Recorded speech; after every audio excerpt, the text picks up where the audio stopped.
Welcome back, my friends freaks. Welcome back, my football fanatics. Welcome back, my filthy friends.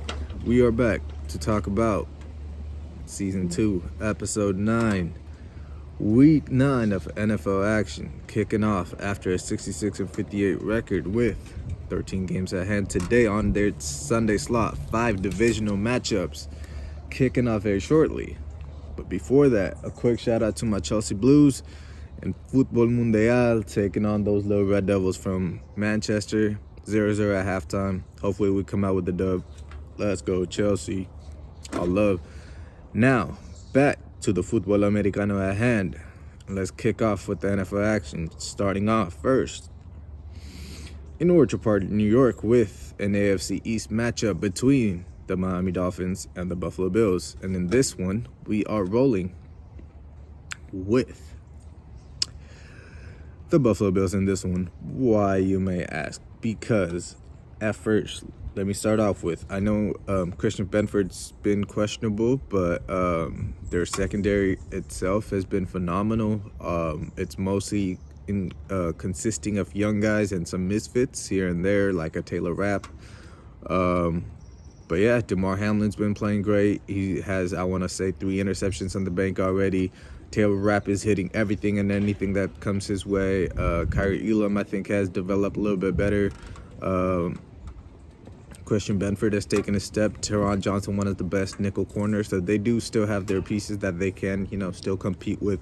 Is it at a Super Bowl level? We will see once playoffs rolls around. But for this one, they do take this one with a healthier defense, with a Josh Allen playing at an MVP level, not, turning the ball over.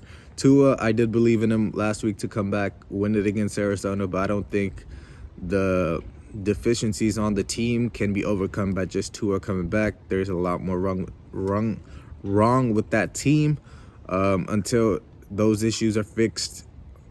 Unless it does get fixed in this game, especially that running game, we got to roll with the Bills in this one. Next one, the Denver Broncos, one of the most fiercest and phenomenal defenses of the season, taking on one of the best offenses of this season, with both teams being at 5-3, between the Denver Broncos taking on the Baltimore Ravens in Baltimore. In this one, we have to roll with the Ravens. Why? Because you already have a loss to the Raiders. You already have a loss to the Browns last week. You almost and should have probably lost to the Bengals. So as much as we want to hype up the offensive side of, Baltimore, the defensive side has been lacking a lot, and that is probably due to a large part with, losing pretty much all of their defensive coaches. They lost Zach Orr. They lost Mike McDonald. So that defense would need time for the coaches and the players to kind of gel and mesh together. But so far, they have, and I think they will continue because they have loftier aspirations than the Denver Broncos, who are just trying to probably make it to the playoffs for right now, and they still can't, even after a loss today. So we will roll with Lamar Jackson and Derrick Henry, run the ball, run the clock out, Baltimore football. Next one, talk about Baltimore. Now we go to the younger brother. Let's go to Jim Harbaugh. Los Angeles Chargers taking on the Cleveland Browns with Jameis Winston. And that is why we are rolling with Jameis Winston. I do believe he can get those boys to galvanize behind him and go for a run, possibly like a Joe Flacco last year. He has the talent. He's a former Heisman winner. People just kind of cast him out and make him a comedy character, but he is still a pretty good quarterback in this league, and he just showed that last week, coming out pretty much like a reliever in the MLB, doing this thing, getting his team to a dub against a team that nobody thought, that they would win. I think with Denzel Ward being out, it helps out a lot with Chargers not having any number 1 receiver. So that takes away the best weapon that, that he Justin Herbert could kind of look at. So the rest of the defense has to kind of show out. I think the game might really come down to the trenches. The run game, really, Nick Chubb against J.K. Dobbins, who's going to be more effective with the ball, who's going to be able to, run the ball better, and who's going to be able to control that clock. This one, I think Browns somehow, some way, they come out away with this one. Saints at the Panthers, second of our divisional matchups. We are rolling with the Saints in this one. Why? Because, well, on the Panthers side, they're just dysfunctional, and I don't want to, harp on anything farther than that. On the Saints side, I do believe Derek Carr is coming back in this game. The offense is finally getting healthier again. We saw what that healthy offense could do. That offensive line is still not healthy. The defense is kind of, losing its edge after similar type of season year after year. Cam Jordan's not getting younger. But in this one, in the division, I think they're going to have more... they're going to take it more personally, being that it is in the division for the Saints, so they will run away with the win at Carolina. Commander at Giants, another one of our divisional matchups. And in this one, it is pretty easy. We are rolling with the Washington Commanders. I think they have been blessed with, the man up above. Jaden Daniels, second coming of Joe Theismann, second coming of the best version of Jason Campbell in Washington, second coming of RG3's rookie year before his injury, all of that. Unlike Chicago, they have had some, successful quarterbacks in Washington, but, he can take the cake away from everybody once he starts winning some rings. At least 3. Gotta pass Theismann. But in this one, they will pass on the Giants. Daniel Jones hasn't scored in his own home stadium in, I want to say, 2 years. So, there's no reason for me to pick the Giants other than that D-line. That defense has been phenomenal, don't get me wrong. Still don't make sense why they want to run a 3-4 rather than a 4-3, but I digress. The offensive line injuries for the Giants. Commanders need to make some moves, I think. I think they have seen enough that they know they will be competitive enough at the end. They might be like a CJ Stroud, a 10-7 type of win team, but they do need a little help for the playoffs. So I hope they go out and get that for him. Commanders in this one. Let's move on. Cowboys at the Falcons. Let's go on with the Falcons in this one. Why? Because home field has become an advantage for them. Kirk Cousins has himself and the whole crowd swag surfing down in Atlanta, So they're going to come out. They're going to come out hot, especially against the Cowboy fans. 2 teams from down south. Atlanta against Texas. I think this is going to be a very interesting matchup to watch. I think the discrepancies against Cowboys defense, especially that defensive line in the front, I think they're a little too weak, low too light. I think Falcons run the ball. Tyler Algier and Bijan Robinson, they handle business. We move on to the Patriots at the Titans. And I'm sorry I even have to mention this toilet bowl, but in this one, we are rolling with the Patriots. And why, you may ask? Well, I think the Texans have a more talented defense. The Patriots, I think Javon Baker's kind of getting integrated into that offense, so he might have a little play here and there. And I think this game's going to be so terrible that it might just come down to a one play here, one play there. Could it be the Calvin Ridley show on one side, or is it going to be as a team victory? Ramondre Stevenson running the ball for the Patriots. We got to roll with the Patriots in this one, even though Titans have a phenomenal defense. Chicago Bears at the Arizona Cardinals. 2 former number 1 overall picks between Kyler Murray and Caleb Williams. Both Lincoln Riley guys. So it will be interesting to see who Lincoln's rolling for. In this one, we are rolling with the Chicago Bears. Why? Because at the moment that they lost, if Tyreek Stevenson does not tip that ball and it doesn't just fall into Noah Brown's hand, that game was won by Chicago. So that means they are talented enough. They found they're great enough at the end to get that touchdown when it mattered the most. So I think that's what it comes down to. When it matters the most, I think Chicago having the plethora of weapons that Caleb Williams could, use compared to the, Trey McBride or Marvin Harrison option that Kyler is kind of stuck with for now. We got to roll with the Chicago Bears in this one.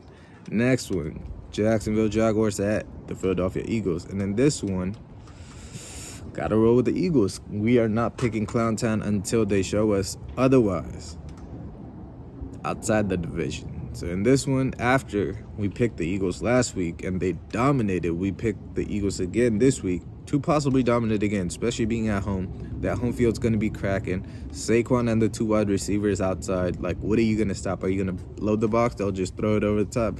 You're going to have the safety help over the top. Saquon's going to run it right down the throat. It's going to be pick your poison, and Jacksonville's not going to be able to. Also, they did trade away their starting left tackle to Minnesota, I do believe, for like a 6th or a 7th round pick. Makes sense for cap casualties, but at the same time, your quarterback's about to be running for his life even more. So, Plantan. Next one, Lions at the Packers. Possibly the best game of the Sunday slate. We are rolling with the Detroit Lions in this one. Why, you may ask? And it is because of Jordan Love's injury. And almost that little slight kind of puts me over the edge. Why we're picking Lions?